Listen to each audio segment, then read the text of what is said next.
త్రిపుర, నువ్విలాంటి సహాయం చేస్తావని అనుకోలేదు. నా ఇంటికి మంజుని రానివ్వనని నేను పట్టుబట్టాను. అదే టైంలో నువ్వు మంజు నీ ఇంటికొచ్చేస్తే మంచిది అన్నావు. ఎక్కడ మంజు వచ్చిందా లేదా? రాలేదు.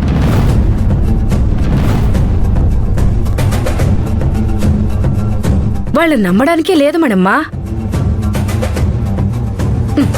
ఇటొస్తామని చెప్పి అటేటో వెళ్ళిపోతారు, అటేటో వెళ్తామని చెప్పి ఇక్కడికి వచ్చేస్తారు. అందుకే మణమ్మ గారు, ఆ మంజు మా ఇంట్లోకి రాకముందే మీరు చూడాలి. మిమ్మల్ని పులిలా చూడగానే వాళ్ళ ఒంట్లో వణుకు పుట్టాలి. సత్య నాకు చెప్పిన మాటకు నాకు ఒంట్లో వణుకు పుడుతుంది. ఏం చెప్పాడు? ఆ మంజు ఎట్టి పరిస్థితుల్లో నా ఇంట్లోకి రావద్దు అంటే, లేదమ్మా మంజుని చాలా జాగ్రత్తగా చూసుకోవాలి, లేదంటే త్వరగా గాయం మానదు అంటున్నాడు. ఆ మంజును వదిలి మీ అబ్బాయి ఒక్క క్షణం కూడా ఉండలేకపోతున్నాడు. పైగా మీరు చెప్పిన దాన్ని బట్టి చూస్తే మంజుని తీసుకుని ఖచ్చితంగా మీ ఇంటికే వెళ్ళుంటాడు. అవును మేడమ్మ గారు, మీ అబ్బాయి సత్య మంజుని ఒక్క మాట అననివ్వడు. పొరపాటున మా దయాకర్ మంజుని ఒక్క మాట అన్నాడంతే ఈయన గారి చంపలు వాయిగొట్టాడు. అమ్మో! ఇవన్నీ మా సత్య చేశాడా? అవును. వాడు నాకు ఆ మాట చెప్పాడని ఆ కాకి పిల్ల వాళ్ళ అమ్మకు ఫోన్ చేశాను. గట్టిగా చెప్పాను, ఎట్టి పరిస్థితుల్లోనూ ఆ కాకి పిల్ల హాస్పిటల్ నుంచి నా ఇంటికి రావద్దు అని.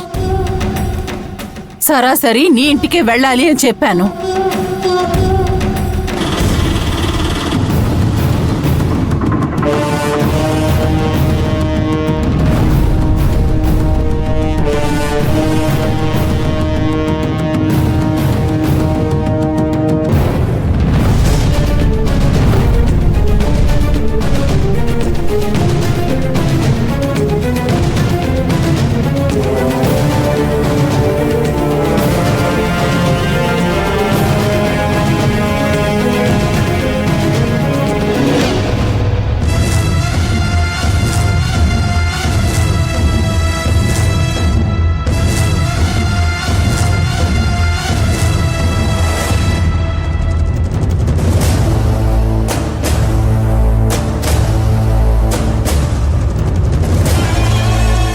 మణమ్మగారు, మీరేంటి ఇక్కడ? నీ వల్ల మేము రోడ్డున పడే పరిస్థితి వచ్చింది. నేనేం చేశానండి? చేసిందంతా నువ్వే.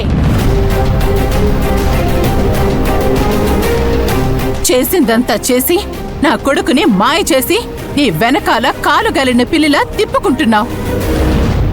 ఇప్పుడు కూడా వాడు నిన్ను మా ఇంటికే తీసుకొస్తానన్నాడు. వద్దని వాదన చేశాను, అయినా వినలేదు.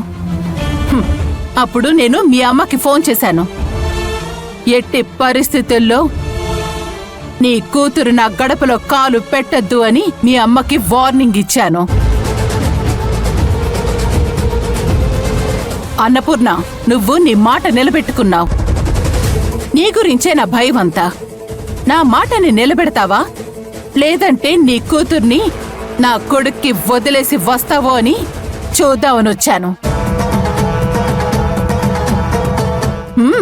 పర్లేదు, నేనంటే కొంచెం భయం ఉంది, ఆ మాత్రం ఉండాలే.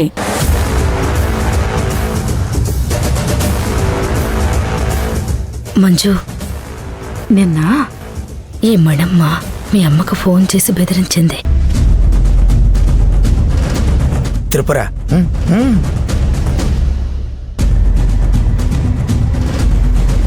తిప్పు, ఇదే మంచి టైము. ఆ మణమ్మ మీద ఉన్నవి లేనివి ఈ మంజుకు చెప్పేశాయి. ఈ దెబ్బతో ఈ మంజు మణమ్మని ఒక తొక్కు తొక్కుద్ది. ఆ సత్యాగడ్ నుంచి వేరైపోవాలి.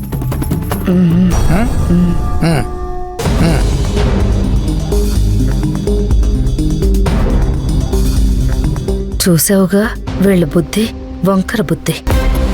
ఇంత హీనంగా, ఎంత ఘోరంగా మన ఇంటికొచ్చి నువ్విక్కడికి వస్తావో రావో అని చెక్ చేసుకుంటుంది.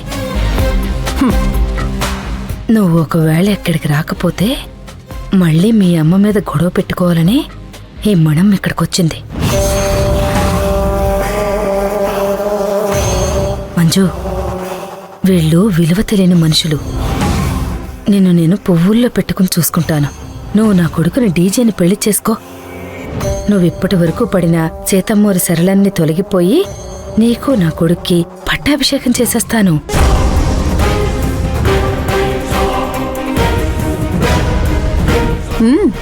పెళ్ళైన 4 నెలలకి నీ పుట్టింటికొచ్చావు. వచ్చిందానివి ఇక ఇక్కడే ఉండు.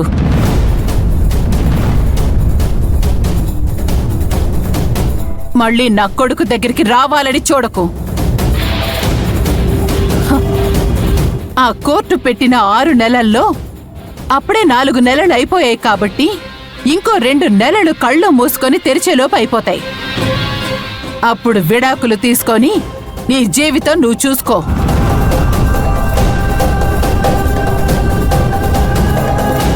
ఇంకోసారి నా కొడుకు వైపు కానీ నా ఇంటి వైపు కానీ రావాలని చూస్తే నిన్ను నీ కుటుంబాన్ని నామరూపాలు లేకుండా చేస్తాను. జాగ్రత్త. ఇదిగో మణమ్మ, మేమేమీ పౌరుషం లేకుండా బ్రతకడం లేదు. నువ్వు చెప్పినా చెప్పకపోయినా నా మంజు నీ కొడుకుని చూడదు, నీ ఇంటి వైపుకే రాదు. ఇక నుంచి మీరెవరో మంజు ఎవరో అంతే. మాట మీద నిలబడండి.